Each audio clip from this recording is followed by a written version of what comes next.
মানুষেরই মৃত্যু আছে, মানুষ মরণশীল। টাকা পয়সা, বাড়ি ঘর, ধন সম্পত্তি কিচ্ছু হবে না। যেমন এই যে বান্দাটা শুয়ে আছে, দুনিয়া ছেড়ে চলে গেছে, তার দামে একটা গাড়ি আছে, তার ছেলে সন্তান আছে। তো রাত বেজে গেছে 2টা। তো তার বাসাটা হইলাম গিয়া চারিগ্রাম জামসা। তো আমাদের মানিকগঞ্জ কর্নেল মালিক মেডিকেলে সে মৃত্যুবরণ করে।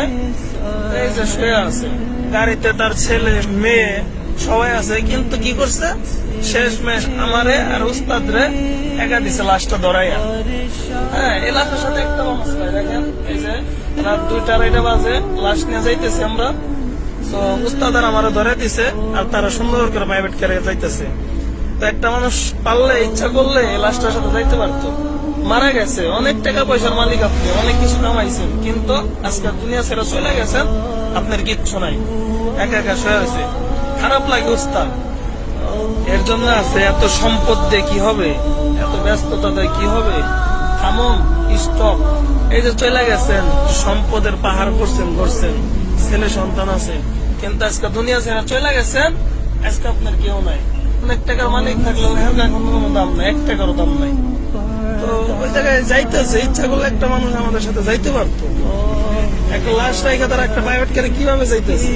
যাই হোক, আল্লাহ ওনারে মাফ করো, জান্নাত দান করো। আজকে বালিশে মাথা দিয়ে একটু স্বপ্ন দেখবেন তো, যে কাফনে জড়ানো হচ্ছে, আমাকে রেখে সবাই, ওই আমাকে সামনে রেখে সবাই জানাজার সালাত আদায় করতেছে। এই পরিস্থিতি কেমন হবে?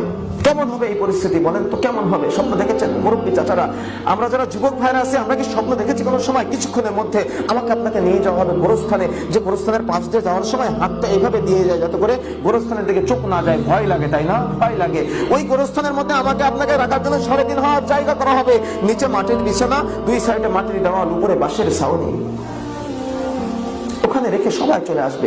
একটিবারের জন্য পিছে ফিরে তাকানোর চেষ্টা করবে না কেউ। কোথায় আমাকে রেখে সবাই চলে আসতেছে? কোথায়? এই মুহূর্তে যদি মারা যায়, এখন মারা যায়, আমাকে আপনাকে আপনারা সবাই, আমি যদি এই মুহূর্তে মারা যায়, সবাই জানাজার সালাত দিয়ে ওই গোরস্থানের মধ্যে রেখে চলে আসবেন। কেউ তাকানোর চেষ্টা করবে না যে আব্দুল্লাহকে কোথায় রেখে চলে আসলাম। কেউ তাকানোর চেষ্টা করবে না। সন্তান পিতাকে রেখে চলে আসবে, পিতা সন্তানকে রেখে চলে আসবে। এটাই দুনিয়া, এটাই দুনিয়া, এটাই দুনিয়া। মাটির বিছানা, মাটির দেওয়াল, উপরে বাঁশের ছাউনি, এটাই আমার আপনার শেষ ঠিকানা।